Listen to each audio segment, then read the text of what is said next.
The June evening of June 28, 2000, draped Coquille, Oregon, in a soft haze, the coastal air thick with cedar and salt from the nearby Pacific. Streetlights flickered on in the town of 4,000, their glow pooling on Central Boulevard. Leah Freeman, 15, pedaled her bike home from a friend's house, her blonde hair whipping in the breeze, her backpack heavy with summer homework. A freshman at Coquille High, Leah was vibrant, cheerleader, track runner, dreamer of big cities. But her heart was tangled in a secret. Her boyfriend, Nick McGuffin, 18, a senior with a rebellious streak. Her mother, Corey Courtwright, disapproved, citing Nick's age and rumors of parties. Leah kept their dates hidden, scribbling in her diary, a blue spiral notebook tucked under her mattress. Tonight, she'd argued with her friend Cherie Mitchell, storming off after a spat about Nick. By 9 p.m., Leah was gone, her bike abandoned near the high school. Leah's life was a tightrope of teenage defiance and small-town expectations. Raised by Corey, a single mom who worked nights at the local diner, Leah craved freedom. She'd met Nick in 1999 at a football game, his leather jacket and easy grin drawing her in. They'd sneak off to the Coquille River, sharing dreams, hers of college, his of a music career. But Corey, protective after a messy divorce, forbade the relationship, calling Nick trouble. Leah's diary, found later, spilled her heart. Nick gets me. Mom doesn't. I love him, but she'd kill me if she knew. On June 28th, Leah told Corey she was studying at Cherie's, omitting Nick's plan to pick her up for a double date. Her backpack held a locket, a gift from Nick, engraved with L and N forever. It was the last night she'd wear it. Corey's diner shift ended at 10 p.m., but Leah wasn't home.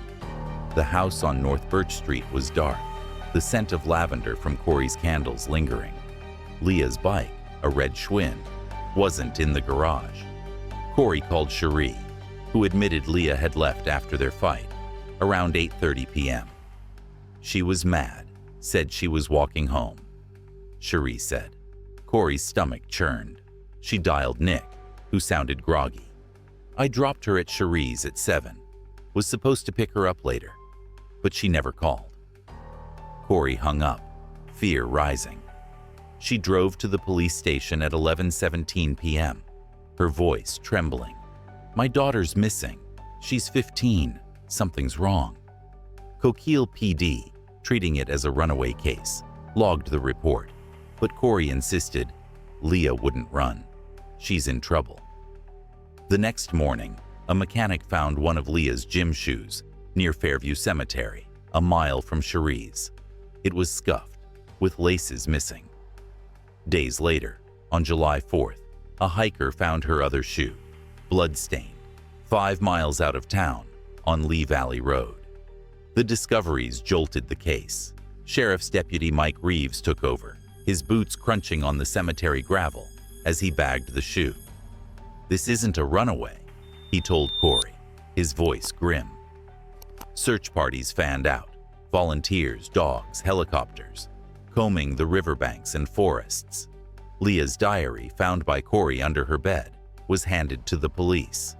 Its pages named Nick as her love, but one entry, dated June 26th, chilled Reeves. Someone's watching me. Nick says I'm paranoid, but I saw a guy by the tracks. He knows about us. The guy was unnamed, a shadow in her words. By July 10th, Nick was the prime suspect. His story, dropping Leah at Cherie's, planning to pick her up, had gaps. His Chevy Blazer was seen near the cemetery at 8:45 p.m., per a neighbor's tip. Question: Nick was nervous, his hands fidgeting. I loved her. I'd never hurt her, he said. But a search of his car found a single blonde hair, later matched to Leah. Corey confronted him at the station, her voice raw. What did you do to her, Nick? Her diary says she loved you. Nick's eyes welled. I didn't do anything. Maybe that guy she wrote about. He was real. Corey stormed out, the question burning. Who knew about them? On August 3rd, 2000, a jogger found Leah's body in a ravine off Lee Valley Road, 5 miles from Coquille. She'd been strangled, her skull fractured, her body hidden under brush. The locket was gone. The coroner estimated she died the night she vanished, her blood on the shoe confirming foul play. Coquille reeled. A murder here? The investigation stalled. No DNA, no witnesses. Nick wasn't charged, but suspicion clung to him. Corey, shattered, moved to Portland. Her diner job, a memory. I failed her, she said. Her diary knew more than I did. In 2008, new police chief Mark Daniels reopened the case, assembling a statewide team. They retested Leah's shoes, finding male DNA under a lace, not Nick's. A witness, Jamie Pratt, came forward, claiming she'd seen a man, not Nick, near the cemetery that night, driving a dark pickup. The diary's guy by the tracks gained weight. In 2010, despite the DNA, Nick was charged with manslaughter, based on circumstantial evidence: his car, the hair, and his vague timeline. At trial in 2011, prosecutors painted him as a jealous boyfriend. Leah's diary entries read aloud, "Nick is mad when I talk to other guys." The defense argued the mystery man, citing the DNA and Pratt's sighting. Nick was convicted, sentenced to 10 years. Corey, in court, whispered, "Justice for Leah." But the case wasn't closed. In 2019, the Innocence Project took Nick's case, retesting the shoe DNA with advanced tech. It matched a partial profile from a 2001 assault case in Coos Bay, unsolved, the suspect unknown. On August 10, 2020, Nick's conviction was overturned. He walked free, maintaining, "The killer's out there." The DNA profile, still unidentified, suggested Leah's guy was real, a stalker, a predator, alive. The trial, covered by the Oregonian, gripped Oregon. When Leah vanished, Marcus joined the searches, his flashlight sweeping the river. In 2011, he testified at Nick's trial, torn. Nick's tears seemed real, but Leah's diary screamed betrayal. Post-exoneration, Marcus visited Nick in 2020 at a Portland diner, the air heavy with coffee and regret. "Her diary named someone else," Marcus said, his voice low. "Who was he? Is he alive?" Nick shook his head. "She was scared, Marcus. I didn't listen." Marcus left, the killer's shadow looming. The confrontation came on July 5, 2000, before Leah's body was found. Marcus, Corey, and Cherie met at Leah's house, the diary open on the kitchen table. Cherie, tearful, admitted Leah had mentioned a creepy guy at the tracks, maybe 30, with a pickup. She thought he followed her, Cherie said. Corey's voice cracked. "Why didn't she tell me? Who knew about her and Nick?" Marcus slammed the table. "Someone did. That diary's pointing to a killer, and he's not here."